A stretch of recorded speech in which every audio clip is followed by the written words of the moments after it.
back for another episode of the Lakers Fast Break podcast. It's Gerald Glassford coming right back at you here from Lakers Fast Break. Pop Culture Cosmos, Inside Sports Fantasy Football, and Game Source. We truly appreciate everyone out there listening to all of our great shows. And if you can, please give us that 5-star review on Apple Podcasts. Plus, if you can like, subscribe, share, or do whatever you can to support us right here at the Lakers Fast Break podcast, it is truly appreciated. We've got Shams up as far as Twitter because there still could be lots of things happening when it comes to NBA free agency, although we have seen actually maximum contracts being signed here in the past couple hours. But we're still keeping an eye out if the Lakers are going to go ahead and complete the roster. But there's already been a lot of action already in NBA free agency. And here today to talk about it with all of you out there are, well, I'm hoping 3 great guys. We're going to see about the third here in a sec because he's having a little bit of technical issues. But first off, it is the Magic Man. You got to go ahead and check out what he's doing today at lakerholics.com. Be part of the conversation today at lakerholics.com. where he writes a lot of great articles on there and gives everybody updates on what's going on with the Los Angeles Lakers. It is Sean Grice. And Sean, we're going to start off with the most controversial addition to the team. We're going to start off right there and put our feet into the fire. We're going to start off with Montrezl Harrell, who was signed over from the Clippers to Lakers. Seeing how the Clippers got Serge Ibaka the very next day, I'm not exactly entirely pleased that this happened. It's a tough catch-22, isn't it, Gerald? We got a great player in Montrezl Harrell, and yet now we've had to watch Serge Ibaka sign with the locker room across the hall. Me personally, I'm with you in the sense that we need somebody in the middle desperately. If the ball were to go up right now, there's no one playing center for the Los Angeles Lakers. So we do need some beef in the middle. But mind blown at Rob Pelinka's silent assassination of the Clippers culture. I mean, my goodness, I did not see Montrezl Harrell on a radar. I didn't think it would be at all realistic for him to sign with us. But the amount of offensive versatility we have now, it just makes your head want to explode. Well, I'm going to say this. I think it's a good decision if you want him as a coming off the bench, as a backup coming off the bench in a similar role to that he's known already. Obviously, he's the 6th man of the year, so that's not to be discredited. I just want to say, it comes down to a playoff type scenario. That's going to be an issue. I think that's the problem when it comes right down to it, is the fact, can he go ahead and be that individual you need him to be? And I'm not sure, because his defense was very much in question. He was taken off the floor because of his poor defense in the playoffs, and his free throw shooting isn't anything to write home about. So when it comes down to the fourth quarters of regular season games and also the playoffs, I find it to be problematic for him to be there.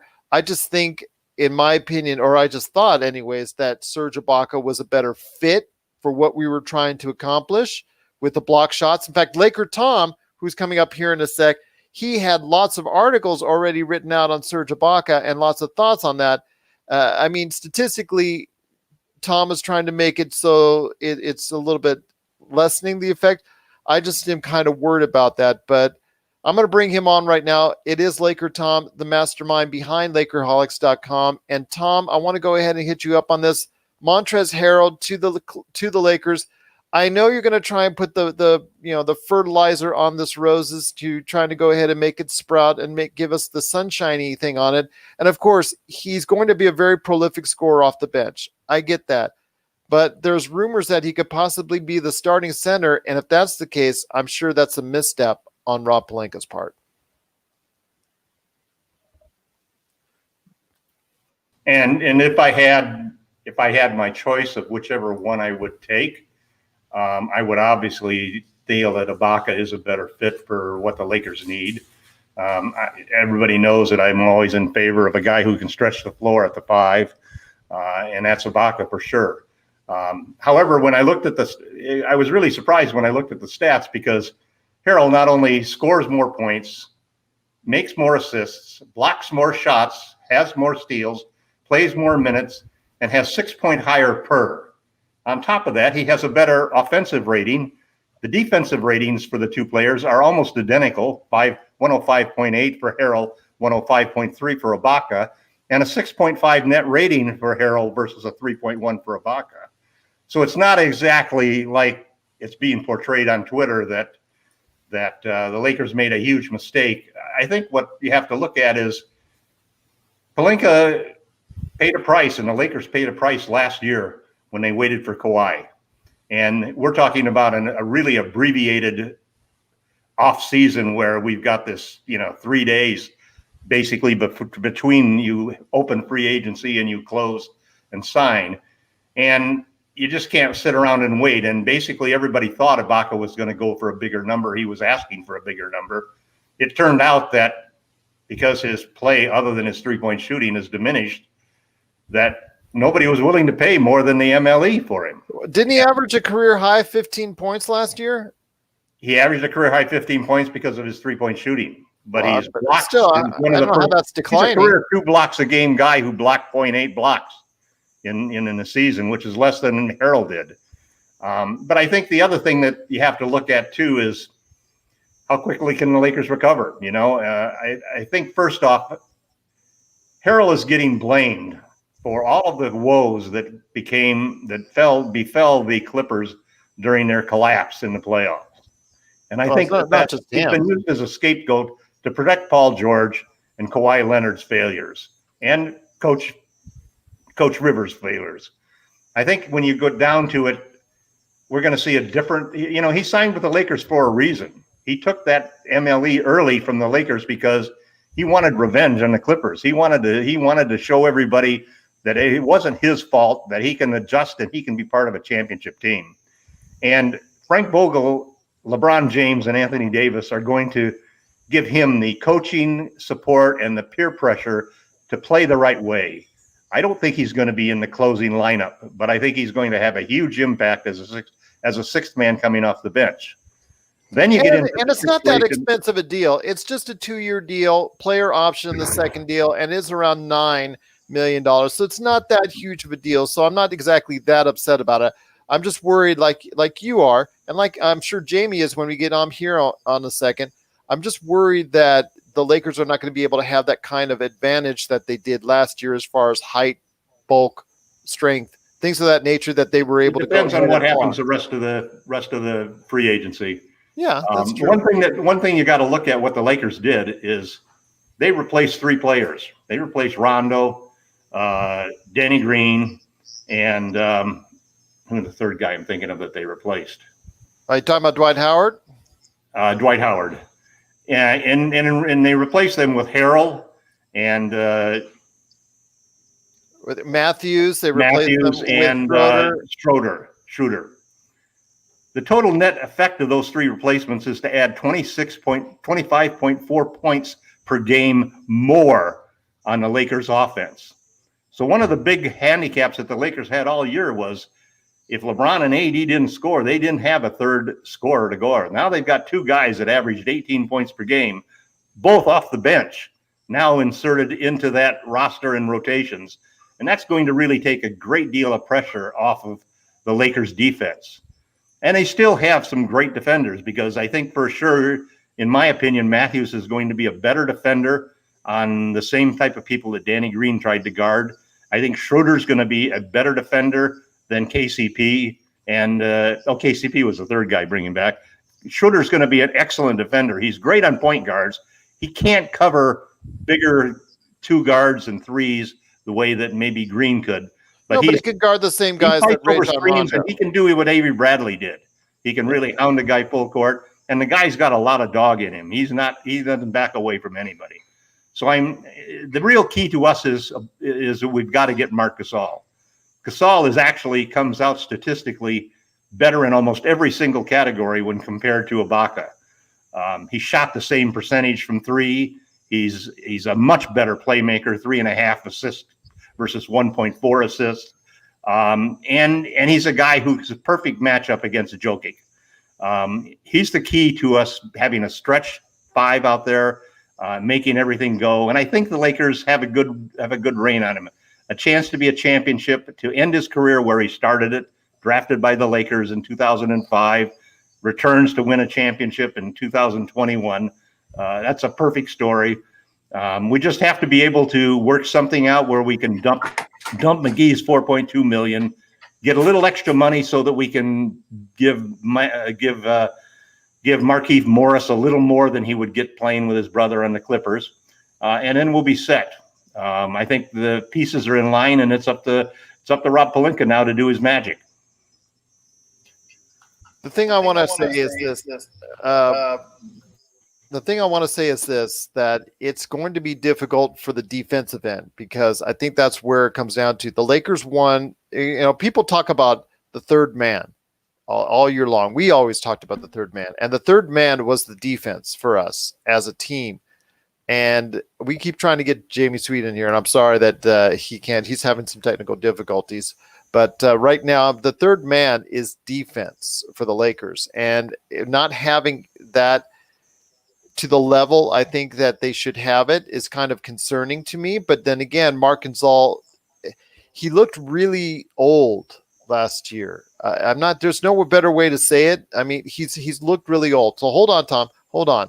You can say all you want about the numbers and whatnot, but the eye test is also there. And he just wasn't as effective as he was in the championship year. He just didn't look it. He looked sometimes forgotten about in the offense of Toronto.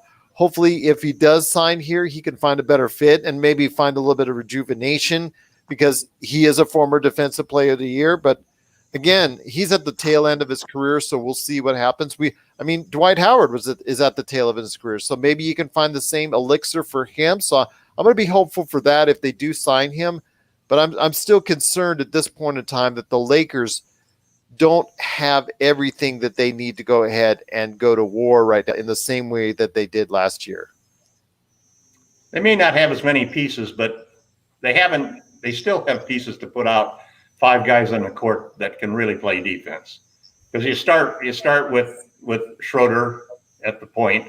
You bring in Matthews at the 2 spot. You've got LeBron at the 3 spot. You got at the 4 spot, hopefully we'll have Morris. And while we're all concerned about the center situation, once we get to the playoffs, we have the best center in the NBA in Anthony Davis. You've got Kuzma, who actually showed he can play very well against star scoring 2s and 3s.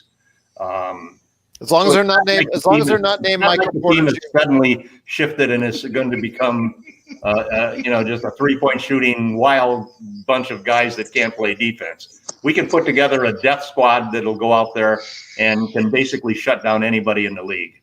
As long as it's not Michael Porter Jr. and he's not doing a pump fake, because somebody's got to tell Kuzma, there is this thing called the pump fake. When you pump fake, you must stay down on the floor. Please stay down on the floor. But yes, isn't it amazing, though, that Kuzma survived? Yes, it's amazing that the trade period. He survived 3 years so far. But I've only traded him twice today. Yeah, that's all. That's low for you. But I'm glad that he is still part. I mean, obviously his defense has improved, but yeah, him going forward, we're not sure exactly if he's going to stay on the team or not. But let's get to, Montrezl Harrell is going to be an issue as far as, one way. He's got to prove it to us. He's got to prove it. Offense is not the issue. The fact is, can he also combine a chemistry that worked for him, because he was a tremendous pick and roll player. He can't do much else outside of that, an offensive rebound and do things like that for you. But he's not an outside shooter. He's not going to get you that type of anything like that nature. That's the problem. You got to create a pick and roll scenario with him. Don't give it to him down low or post up, because he wasn't really that great at that. It reminds me a lot of Dwight Howard in that sense. Pick and roll with Montrez. If you develop an offense which can incorporate him on that, that's good. But is he here now? Jamie, are you with us? It's Jamie again. While you're here, my friend, can you go ahead and talk a little bit about Montrezl Harrell? Because I don't know much longer your internet is going to agree with you. But tell me about Montrezl Harrell and what's your thoughts on it. I don't know. Yeah, I'm out in the woods here. It seems like our connection is killing me today. I'm super excited about Trey. It's, I think, a great addition both on defense. I don't know that he's going to be the most reliable three-point shooter, but with LeBron, you just need a guy who can pick and pop from like 20 feet out. Like if he hits a couple threes, 33, 30, Montrez? You just need him to be Montrezl out of the Harrell? paint to be able to score. Yeah, he should hit 35. We'll see. I'm hoping, but even if he doesn't, even if he's just a pick and pop threat, like I'm excited about it. I think he's the kind of guy that Frank Vogel is going to love to coach on the defensive. He doesn't take any guff from anybody out there. I'm very excited about Trey. Was Montrezl Harrell's an outside I'm shooter? not sure. Can you hear us right now, Jay? He never really shot outside. He just was pick and roll. Can you hear us, Jamie? It's a better take than Jay Williams trying to tell all of us that Andrew Bogut could shoot from the perimeter, Gerald. Well, yeah, don't get me started on that one. But I'm just, when it comes to Montrez shot 10% from three. Yeah. I don't think Montrez is an outside shooter. No, that's what I'm saying. I'm saying that. That's what I'm saying. Like, I think he just needs to be able to, it's going to be an interesting hit. And I think it's going to be the same probably had last year.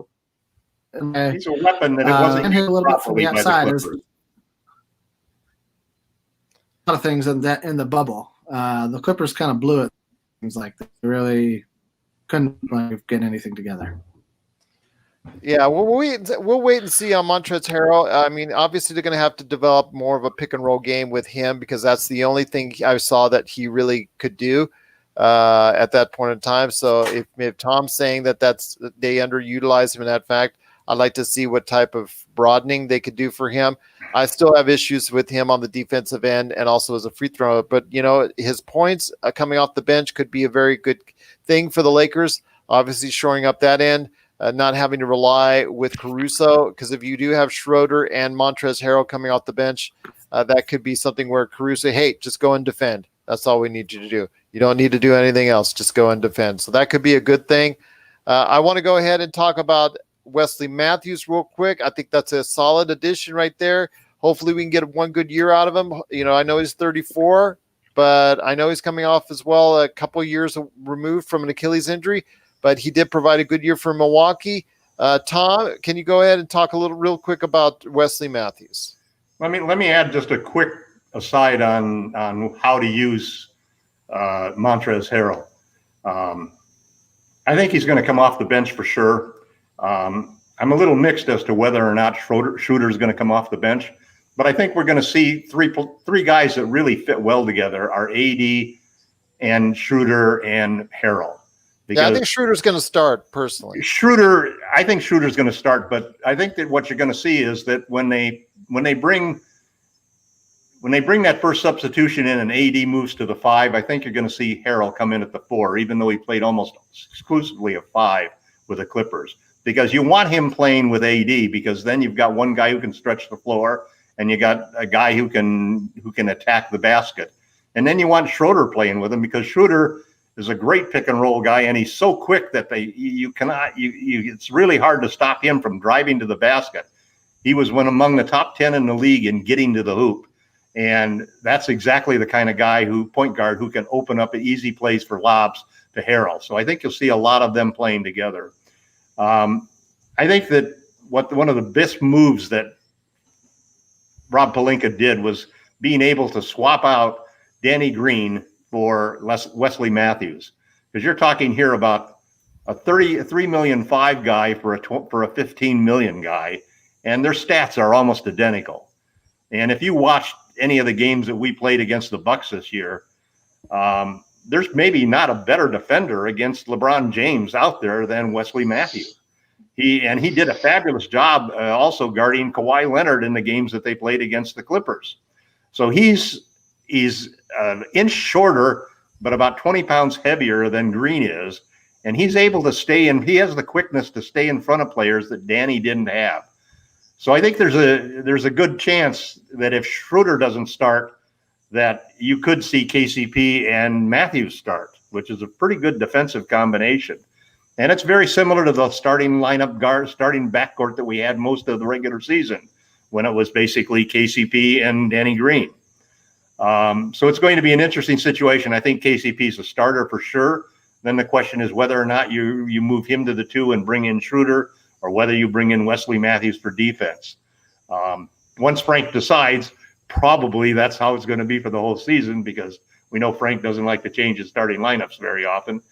Another thing, though, is that we've got a lot of new players on the team, and it's almost like they were listening to you, Gerald, when you were talking about how that wear and tear on LeBron and AD. Rather than bringing back the old crew, we got rid of 2 35-year-olds and 2 34-year-olds and 1 33-year-old, and replaced them with guys that are younger. We now have of the 10. We did get a 34-year-old. Wesley is 34. Yeah, but of the 10 players that are on the roster now, if you count AD, who hasn't actually signed, 7 out of those 10 players are the same age or younger than Anthony Davis. And the Lakers have suddenly become a much younger team, and I think that that's going to be something, when you look at the schedule that's coming up, that's going to be a huge advantage, because we've got a lot of young legs now to go out there and a lot of points to be scored that will allow LeBron and AD to take their time during the regular season.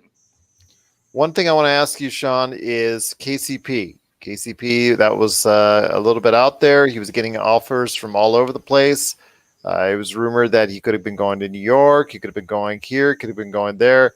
He did ultimately sign for the Lakers 3 years, 40, although the third year is partial guarantee. Clutch Sports doing it again. And with Montrez, it's clutch. So it's become more clutch than normal. So I want to ask you this, Sean, when it comes to KCP signing, 13 was right around where Tom and I had said is probably the limit on where we'd go. So I think I'm okay with it. I think he got a nice raise, a well-deserved raise. I'm hoping for the same type of consistency. But even if goes back to reverts to a year where he had like last year, where it's like, that made all the Lakers fans cringe out there. You can easily trade that contract and get something or build to something better with it. So KCP right now, I think, is a really solid deal. I don't have a problem with it. Neither do I. I actually think the contract is really fair for the player and the team. He could revert to his old streaky self, but I think we're going to see the best version of KCP this upcoming year. According to Bobby Marks, his contract actually would start at $12 million this year and would slowly go up. Well, it's an average around a little over $13 million. Let's just call it what it is. Yeah. So, but with that contract, the Lakers fall just underneath the hard cap, I believe. According to all the numbers I'm reading, we're just a hair under $1 million under that. So we're going to spend the next few weeks discovering who the next 5 Lakers are. I think KCP's contract is great. And like you said, Gerald, if we need to move on from him, he makes enough that we can put him in a trade. It's not like we're trading a rookie contract here. And he's younger than Danny Green, so it's not exactly as hard of a deal to do. So, I mean. Yeah, no, exactly. Yeah. Jamie, I finally got you here. Sounds like we got you live. Yeah, Sounds I'm like good now. Frozen Iceman. Unfortunately, I'm going to be honest with you. I'm going to have to ditch what you said earlier because it sounded really, really bad. Okay. But your quick thoughts on Montrezl Harrell, and then also tell us about KCP coming back. I love all three, and I'll tell you why. You can trade Trey's contract for the same reasons you can trade KCP's. He's a young player who is good at what he does. He sets great screens. He's going to help. He's a younger, faster version of Dwight, frankly. I think with a little more touch from the outside than Dwight shows. And that's all I'm saying. I think that there's a little bit more there. I know he's not going to be rated. He's not a stretchy thing. I'm not trying to say anything like that. But if he can help by doing the things he's great at, and, you know, I think picking him up, and that whole Dwight saga was so, but picking him up over Dwight is a huge benefit, because you're not going to get anything from Dwight. If Dwight doesn't work out this year, you're just kind of stuck with it. I mean, you could waive him, I guess, but like, this is a much better position for the future in terms of, you know, player that can pay off right now. And if it doesn't work out as well as expected, or some other player comes along, KCP and Trey are a great package along with Kuzma at any point this year. To get a player of solid impact from a multitude of teams who may end up in a buyer's market, maybe quickly, depending on how this crazy turnaround season goes and how the NBA literally just like reinvented itself overnight. Like, it was just like, okay, it's one of the craziest things I've ever seen in the last 36 hours.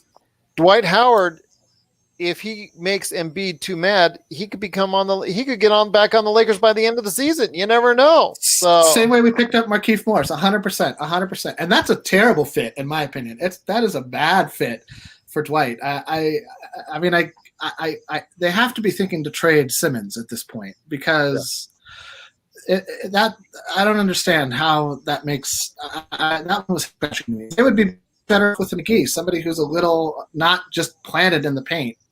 But I mean, whatever. It is what it is. Like, I don't know how well I think that 76ers team might go down in flames this year. I have a bad feeling about that one. They just made a terrible trade. They traded Zaire Smith to Detroit for center Tony Orlando. You know why they traded for him? Tony Bradley. Tony Orlando was tie yellow ribbon around the. You know what I meant. You know what I meant.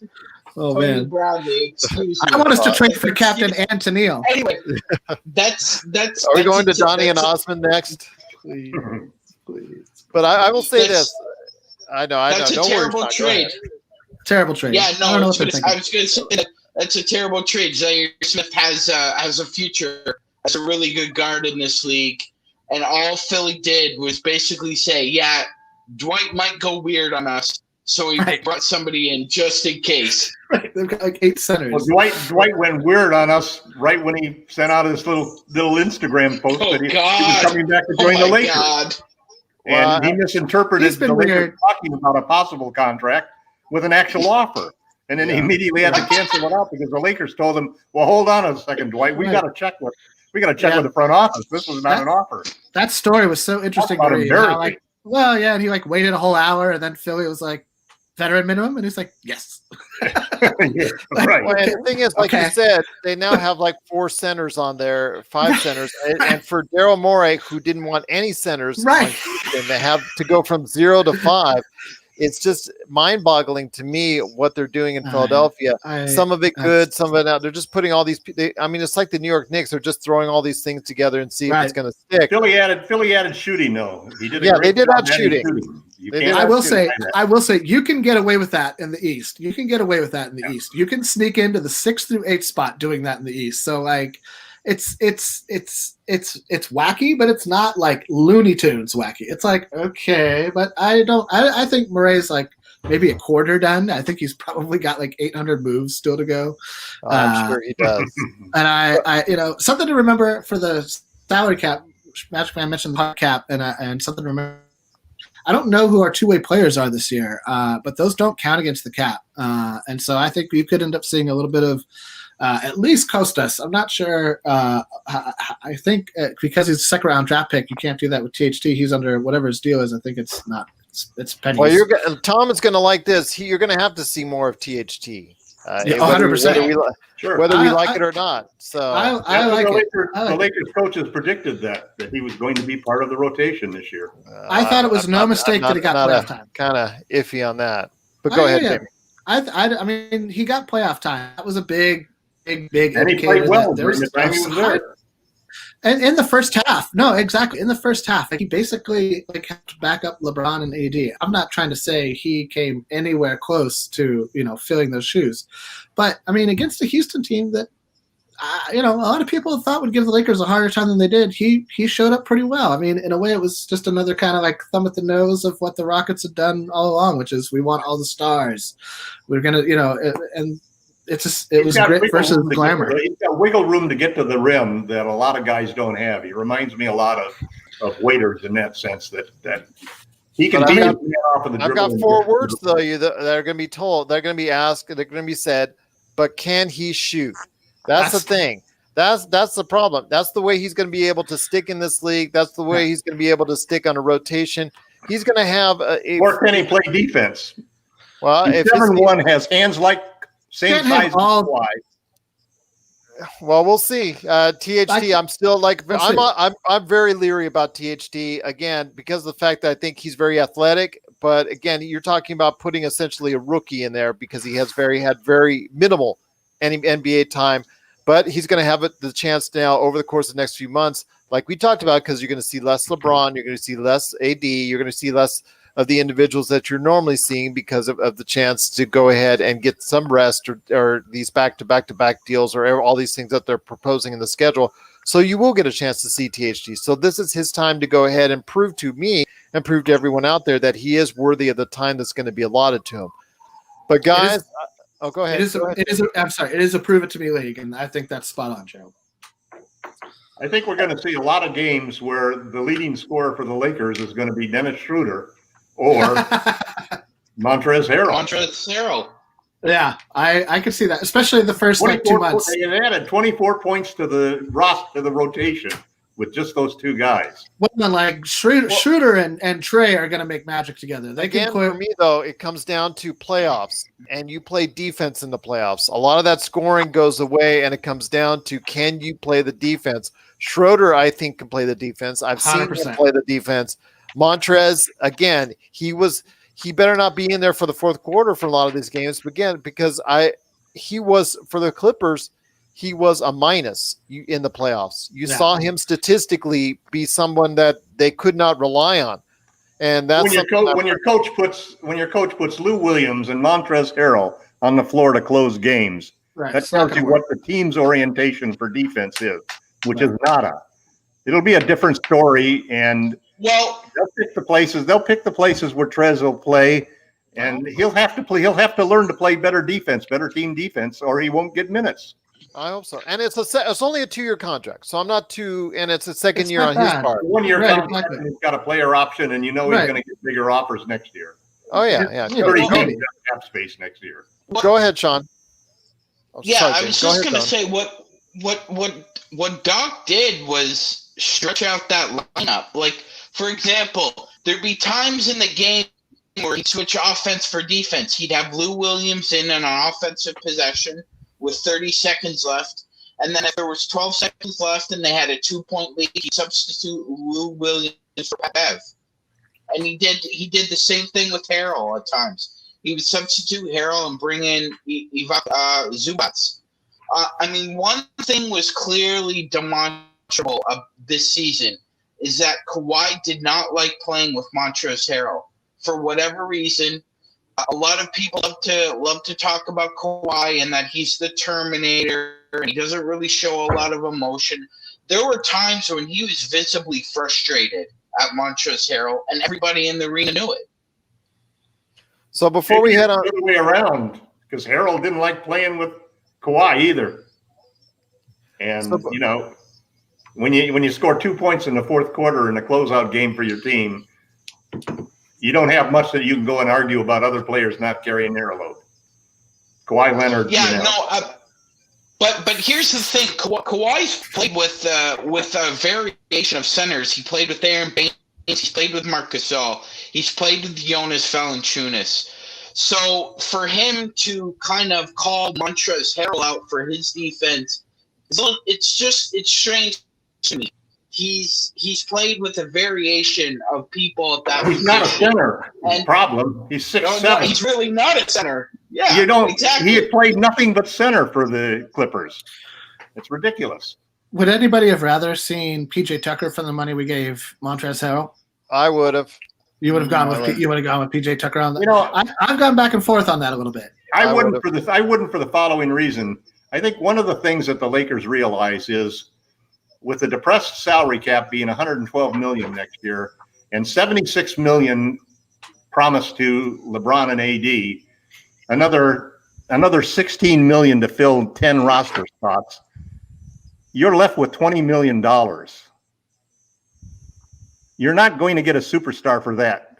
So the only way you get a superstar, if you have two superstars on max contracts right now, is you trade for the guy who's going to be given a max contract. Then you leverage that 125% more that you can, less than 80%. You send out 80% of what he's getting paid. You get him inside, and then you max him with his bird rights so that you can go way over the cap to do it. That's the only way you can get it. So what have we done this year? We've gone out and we have 3 contracts from guys. We have Schroeder, KCP, and Harrell all on contracts. The total of those 3 contracts happens to be $40 million. What? 35% of the salary cap happens to be $39 million. The Lakers know that. That's why they're giving this KCP the 3-year contract. They know they can't get a third superstar unless they trade for a guy and use bird rights to go over the cap. So they've gotten now pieces that they didn't have last year because Kawhi prevented them from doing it. This year, they haven't hesitated, and that's one of the reasons why I thought the Harrell deal was a great deal to be made, because you had an opportunity to get a trading piece here that is going to be a desirable asset, and you get to that situation. And so if it's a recovered you're talking about this year, Oladipo, if it's a Zach LaVine, if it's a whole bunch of guys coming up in the next couple of years who are going to want max contracts and their teams aren't going to give it to them because of the economy, then these are the guys that you trade, and that's how you get that third superstar. Well, LeBron still is a force in the league. But that's only if Harrell picks up next year's option. He'll pick it up because he's going to make a lot more than 9.3 million. 9.3 million was depressed because only 4 teams had cap space over the MLE. No. What I'm saying is there's going to be 30 teams with cap space. No, I'm just saying that I think that's if he picks it up. But you're saying he's not going to pick it up because he's going to go ahead and look for a better deal next year. No, he's going to exercise his player option next year is what I'm saying for sure. Okay, well then it becomes trade bait for you next year. KCP becomes trade bait for you next year. So you can ultimately get someone that's maybe a higher caliber player if you go ahead and trade those contracts. Trading is the only way you can do it, because you can leverage yourself up to get 125% back on what you send out, and then you can take that player with 125% and you can max him no matter how much, just because you have bird rights on him. Well, there's been a great conversation so far, and I truly appreciate you guys going ahead and being part of it. But before we head on out, I want to go ahead and hear your thoughts on, since NBA free agency is technically not over yet, there's still more free agents out there. I want to go ahead and hear your guys' thoughts on who we need to go after. Obviously, Laker Tom is hoping and praying that we do, slide enough money in there for Marc Gasol. But Laker Tom, do you have any other thoughts on who they might want to add? Markieff Morris is still out there as far as it could be a return there. There's still other players out there that could be a benefit. Or could a Bogdanovich trade be in the offering? Well, I think the Bogdanovich trade is dead at this point in time, unless the Kings decide to match it. But then he's got a contract already, and all of a sudden you've got a higher price that we can't trade for because we don't have the assets to trade. And you can't turn these guys around that you just signed the contract until I think it's the middle of December now.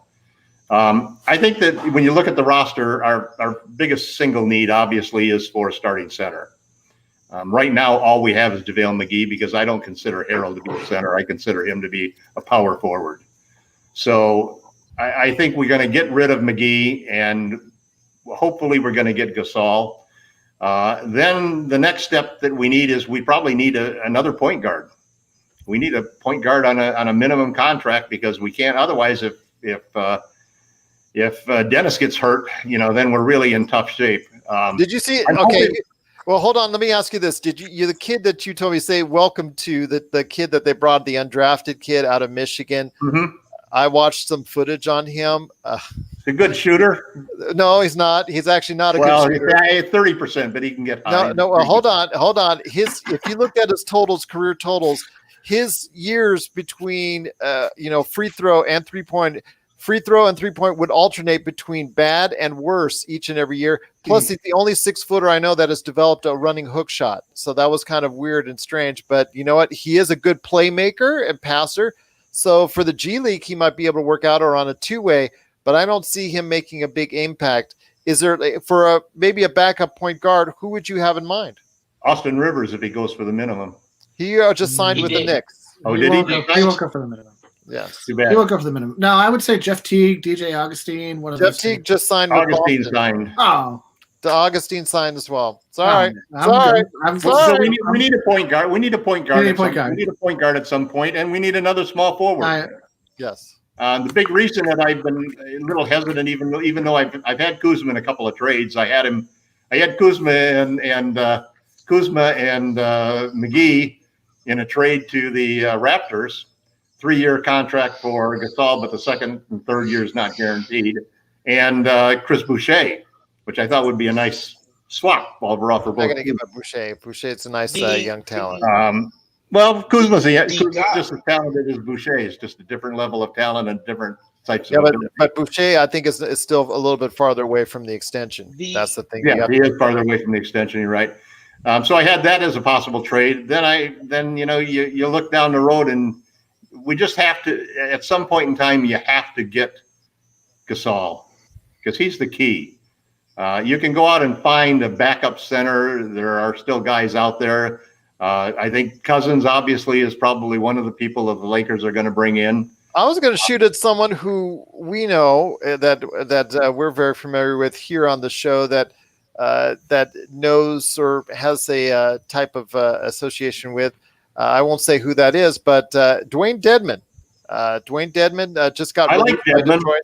Had a horrible year last year, but the year before, as not only as far as block shots, rebounding, and also 3-point shooting. He's a name that could go out there for the minimum because he's on a contract now that he just got waived from. He still has to make $13 million. So could be a name to be interested in. Yeah, but I and a former Trojan, fight on. A lot of centers, but you're not going to cut a guy like that.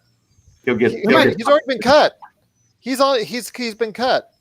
Dwayne Dedman's already got. Yeah. Has he been cut? Yeah, because remember Detroit collected like 17 centers in the past. I know they had a whole bunch of centers. I didn't know that they cut him already. They cut him already. Dwayne would be a good catch. I think Boogie's going to be one of the centers. Small forward. The other side of it is that all of a sudden we don't have any small forwards to back up LeBron at all. Well, if you get Cousins, do you need Gasol? No. Yes, because nobody knows what you're going to get with Cousins. I mean, I'm the biggest Boogie supporter. I think he could be terrific, but the initial readings were he wasn't even going to be ready to play on December 1st or December 22nd when the league started. I think that's why you do hold on to McGee, because then you're just I don't see why it's so terrible to hold on, especially. Well, you got to get rid of McGee because you can't keep McGee and get more. Million. The $4 million. Sure, but I mean, let's say that Gasol is McGee became totally unplayable in the playoffs. I mean, totally unplayable. And he was that way in the second half of the year and in the bubble too.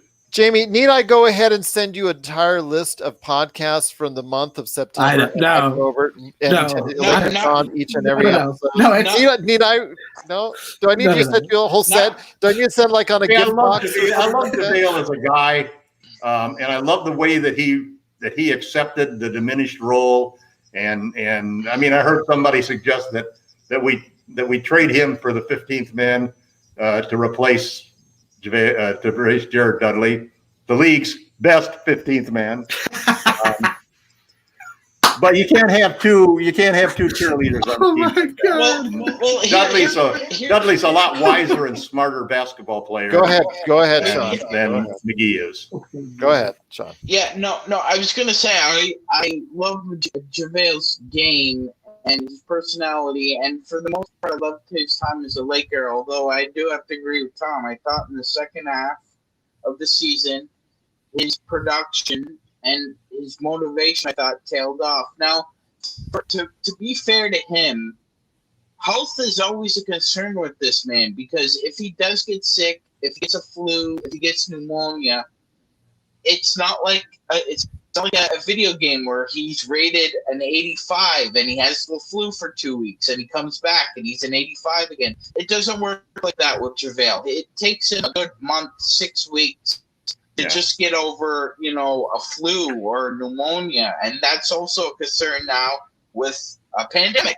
And we're in the flu season again. So on top of the guards, one guy I have circled right now that I would hope at least he would be listening to is Garrett Temple. Garrett Temple has just been released by the Nets. Without Kyrie there. Oh, go ahead, Joe. The thing I want to ask you is he a better option than Quinn Cook? And we just waived Quinn Cook, which that's what I'm saying. It's kind of disappointing. I understand he didn't get much time with the Lakers, but he does provide a 3-point shot. I know he can't do much for you on the defensive end, and our Laker Tom is probably not in love with him. But Garrett Temple's a little bit bigger, can play a little bit better defense, but not quite as consistent from the outside. So I think we'll put things in perspective there. Yeah, no, he's not the greatest outside shooter, but he can run a team. So I just feel having a guy like that, like Tom said, if Schroeder's ankle twists up or he gets a hip one or something, at least you could have Garrett Temple there to help Alex Caruso or Wes Matthews in the backcourt. Well, there you go. There you go. Caruso's our backup point guard at this point in time. Jamie, although LeBron's really the starting point guard. Yes. Let's put things in perspective, Tom. Exactly. LeBron's number one. Schroeder's going to be right there starting or playing off him and also be the backup point. You need a third. Garrett Temple wouldn't be a bad deal at all. But Jamie, if there's anybody that you're looking at, I mean, Laker Tom suggested a few. I suggested a couple. Sean has suggested a couple. Is there any other names that you would like to have that's out there that's feasible at this point in time? I mean, nobody jumps out at me. I think we're really talking about guys who are going to be, 8th, 9th rotation players on this team. So I feel like 12th and 13th rotation players. Right, exactly. We're talking about guys who we're hoping don't get hurt. I don't know that JaVale's contract is that tradable. I don't know that we're going to be able to move him without including a resource. Second round pick will do it. I feel it. Yeah, maybe. Oklahoma City. Maybe. They'll take anything. Who needs it? I guess. Yeah, call them up and they'll say, "We'll take it." Or Detroit. Oklahoma City is like, I know. Oh, and the Knicks do too. The Knicks need an all 12-foot. I mean, oh my god, I can't. Yes, they actually could. As could Boston, but I don't know what happened to Boston. Nobody. People leave Boston as if they're about to be murdered there or something. It's like, I'm not just Tatum. He took $200 million. Well, yeah. No. Well, those guys are obviously the franchise has made a new secret that they are their future, and that's the guy I wish we'd gotten instead of Harold that I would have gone after is Christian Wood. Signed a deal for $13 million a year. He signed a KCP deal. I think you get a toughness with Harold that you wouldn't get with Wood. I think that Wood has. You get a physicality. You get a physicality that reminds me of Dwight. That's exactly and a chip on his shoulder because of the Clippers. I can't wait till we play the Clippers. We'll see. I mean, I'm not. Let's see how we ease into the season here after 2 months off. It's gonna be rough. That's why I'm glad we got Schroeder. Like, I think that's good. All the guys we got have dog in them. That's the one thing I do like. Yeah. Okay. Well, but let Jamie finish on exactly what he was trying to say. Well, I would just like to see us pick up. I would like to see us pick up another point guard. I'm fine with rolling with McGee at the 5, Trey at some spot 5, AD at some spot 5. Everybody at spot 5. Everybody, LeBron at the spot 5. Caruso spot 5, whoever. Caruso would do it too. Caruso would do it. He'd be like on the roster when we start the season. Exactly. But I think that we'll see how it goes. I think Gasol's out of reach. I would love for us to get Gasol. I personally feel like he's out of reach. I'm a big fan of both Gasol brothers. I don't know if Pau Gasol is unretired 100% or is retired 100%. I would almost do him. No, you're saying no, Joe. I do Pau Gasol to the same level of confidence that I would play Boogie Cousins at this point. I would expect the exact same amount out of either one. I know, it's crazy. Cousins because- looked pretty good in his workout. Yeah, but I mean, he's looked good every summer leading up, and then something terrible happens. So at this point, it's it's the same thing with Tucker. I love. I'm a huge Boogie Cousins fan. I have wanted Cousins to be on the Lakers for forever. When we didn't trade him for Andrew Bynum, I was like incredibly annoyed, and I'm still annoyed to this day about it. But I mean, we're talking about a guy who's gone through an Achilles injury and a knee injury, and as we've seen with a lot of players, that is a lot to overcome and contribute at a high level in the NBA at the NBA level. So, 10 minutes out of Gasol or 10 minutes out of Cousins, and who breaks down first is really the question that we're. Well, Gasol hasn't had those major injuries. That's the big difference. Once you have one of those injuries, there's another 10 or 20% higher probability. Gasol's had some issues with his feet. And plus he's 40. He's 40. 40. Yeah. He's 35, Gerald. Come on. He seems like he's 48. I think he's 48. I think he's 90. He looked really slow in Milwaukee. But I'd be surprised how much younger he looks when he plays with LeBron and AD. I would go with Dedmon. I would think Dedmon's younger. Plus, I have some inside intel that he's been working hard out there. But go ahead, Sean. So our Dedmon information is coming from Raphael, I presume. I'm not saying that either which way. Go ahead, Sean. The information. I'm not saying. I'm just saying. I'm just saying that who talked to somebody's brother, who's talked to somebody's something like that. Barber, who yes. I'm not going to say who gave me that information, but I have sources. But go ahead, Sean. You raised your hand in class. Go ahead. I know that's your Twitter handle. I have sources. That's your burner Twitter handle. Yes. Go ahead, Sean. Go ahead. Okay. Yeah, I was just going to say I have more faith now that we can trade JaVale's contract after seeing the general job that Mitch Kupchak did with this Batum situation. Yeah, you know what, Mitch? We'd like to get something back in this transaction if we could. How about you just trade us Nicholas Batum for Gordon Hayward as a sign Nicholas Batum has been waived. And I would love to get Nicholas Batum. He'd solve our small forward problems. Yeah, but this is what happened though. Like, Ainge asked Kupchak to include him in the trade, and they laughed at him. I'd rather waive Nicholas Batum and pay him $9 million not to play for me than to trade him to you, Ainge. There you go. Well, he did the sign and trade last year. They did that sign and trade last year.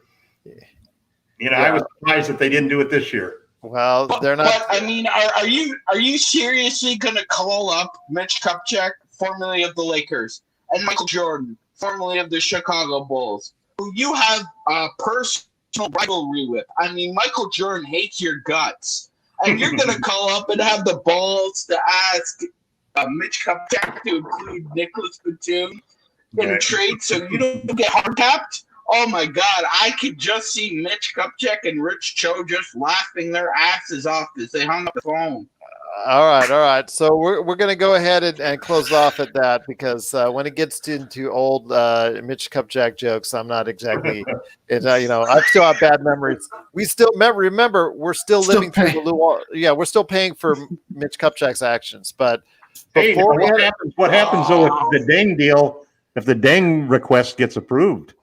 Well, then it changes everything, and we'll let Mitch Kupchak off the hook then, because Mitch Kupchak did help us win 2 titles.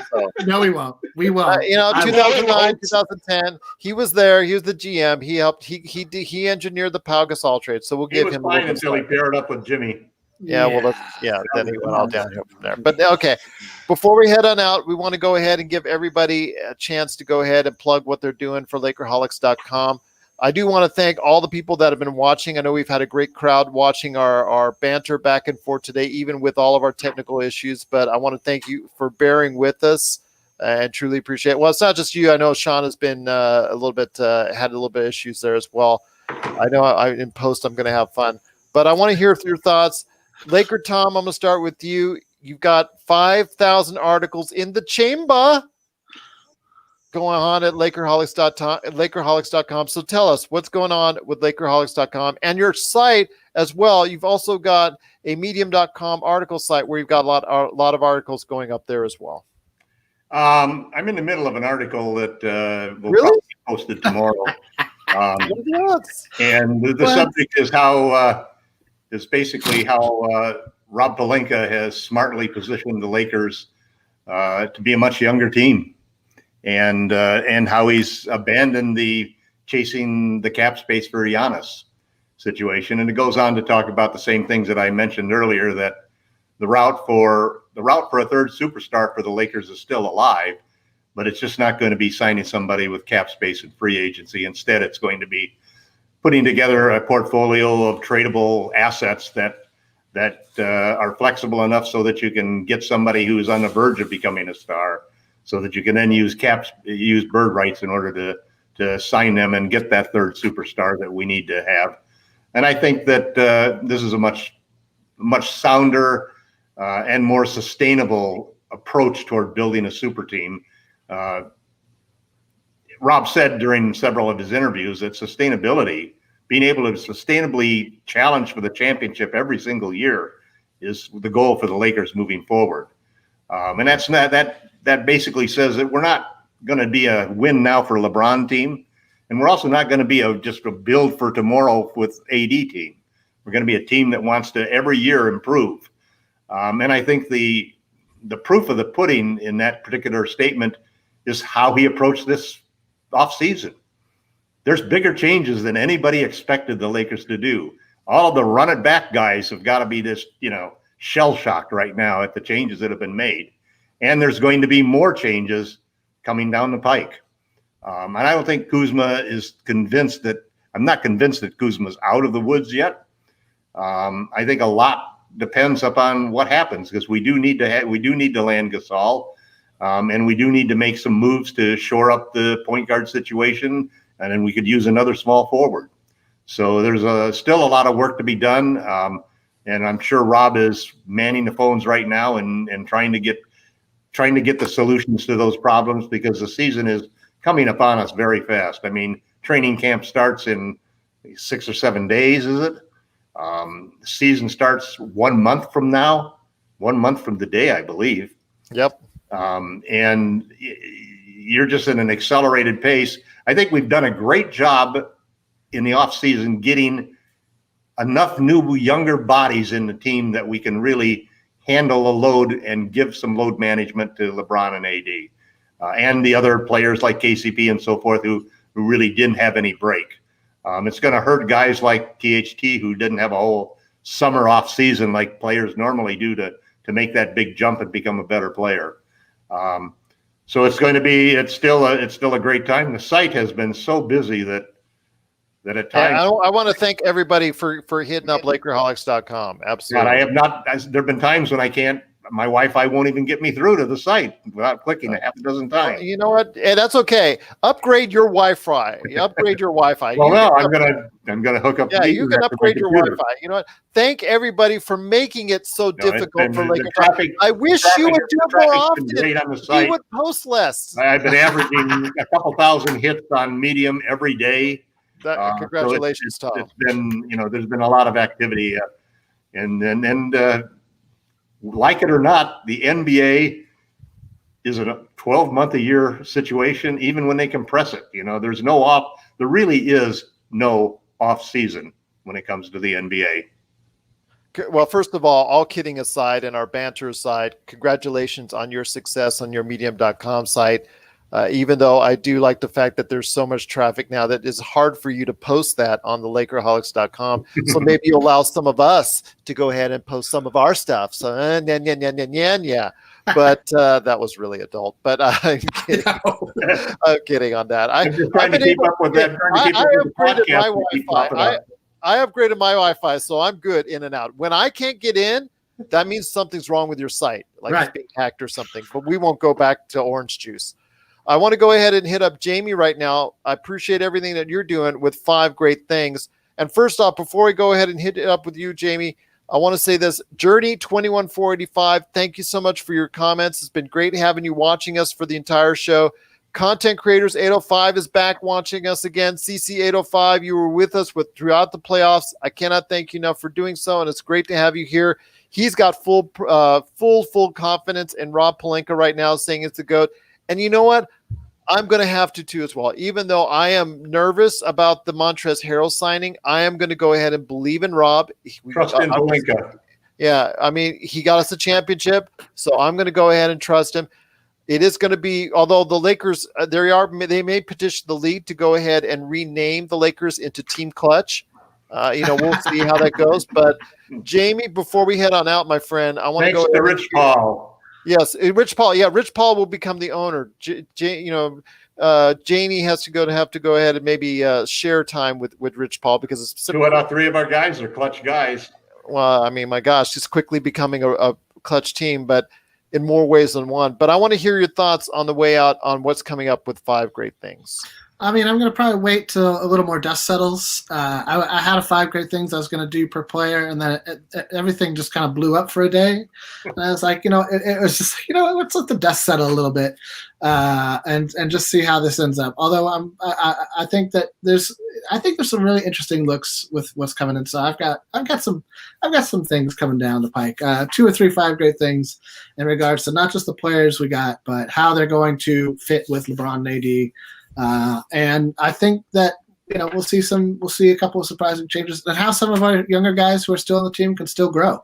I think Kuzma, Caruso, Tucker, Taylor Horton, Tucker all have room to take a step forward next year. There's a little bit of a void on some levels, and so it'll be interesting to see how that happens. With those two, that's the only good thing I see by getting Harrell, and also you have Schroeder. Is that the scoring mentality because they put up buckets? You don't have to tell Kuzma, "I need you to score 20." No, you could just tell Kuzma, "Just be Kuzma," and that's the best. Just go ahead and do what you can do, and that's it. Don't try to do too much, and you don't need to worry about becoming third man anymore. We're just going to go ahead and wing it and it'll take care of itself. Now I can become the 5th man. Well, we'll see. I mean, again, it's a show me league. So well, actually, KCP is probably the 5th man, so he's the 5th man. He's got a year. Go for it. Well, that's going to be hard to do if you already got Montrez and possibly Schroeder coming off the bench as well. But going back to your 15th man comment, which you always make with Jared Dudley, the best 15th man of the year last year in the NBA just signed for $41 million in Houston. Congratulations to Christian Wood. But going ahead, Sean. He was like the 6th or 7th man on that team, and then worked up to 3rd or 4th man. He started out as the 15th man. It doesn't count. It does count to me. Technicality. Jared Dudley is undefeated as the 15th man of the year. Jared Dudley in the NBA. Jared Dudley's not the best NBA man, 15th man in the NBA. He's going to sign again. But he does have a championship, so I give him credit for that. Sean, I want to go ahead. I know you've been very patient with us, bantering back and forth as always, but before we head on out, we got to go ahead and hit up what you're going to be writing about and also tweeting about and also showing about when it comes to lakerholics.com. Well, I appreciate all of Jared Dudley's contributions, but I'm not going to be speaking about the equivalent of Elmer Fudd on the Lakers for the Space Jam team. Oh, John, come on, man. But anyway, merciless. Anyway, I wanted to, the Harrell signing has I consider myself an NBA junkie. I did not hear Harrell's name on the Lakers radar at all. And I was really surprised. We should have known because of Rich Paul. Yeah, but go ahead. Yeah, go ahead. We should have, right? And that's kind of what I'm writing about here is that there was Harrell. Check again and see who else Rich has as clients. Harrell going across the hallway, it shouldn't be a big shock after reading between the tea leaves, but we were all shocked. I'm personally glad we have him. Look, he's an advanced replacement for every offensive category in place of Dwight. He was second in putbacks. He was, I believe, he was second in charges drawn. He was seventh in contested shots. So it's not as if he's a negative defender. It was a series of circumstances I felt last year that led to that whole Clippers culture imploding. And obviously, this time around, LeBron won out. Even trolls like Jason Whitlock had to give it up for LeBron on the weekend. That he got the best of the Clippers this time. Oh, did he ever? Well, we'll see what happens when it comes to the rest of free agency for the Los Angeles Lakers, aka Team Clutch. Does this mean I have to go ahead and change the actual, the show now, the show name into Welcome to the Clutch? Rich Paul has a contract with his podcaster host, and I was going to break this to you after the show, Gerald, but not me. I wish it was me. You would see the grin from ear to ear if I was being paid by Clutch. Yes, you would. Although Rich Paul, you can call me. Get mine. Just go ahead, DM me. Lakers Fast Break at yahoo.com. I'm right here. We better all check the list of Clutch clients that aren't Lakers. Wow. Yeah, exactly. It's going to become Team Clutch. Yeah, you know what? If they win another championship, how many do we have now? 6? Yeah, it's a lot. Well, if you know what, they can call themselves anything they like. Team Clutch. Instead of the Death lineup, we could close games with the Clutch lineup. Well, it doesn't matter because name for the lineup. To me, you know what? If they win another championship, it's all good. So I tell you what, if you need to go ahead and check out all the things that are going on for all your updates, it's a Clutch lineup. 5 guys. Okay, yes, we get it. Clutch. But I want to go ahead and close this on out, my friend. Please let me close this out because I got a lot to edit when it comes to this show. But I'll tell you what, when it comes down to it, you please check out all the stuff that's going on at lakerholics.com. You got to go ahead and check out all the videos, all the podcasts, all the great articles that Laker Tom, Sean Grice, Jamie Sweet, and also the great banter they have. Look at the comments. Normally I don't tell you to go to the comments on a certain site or a certain place or social media or whatnot.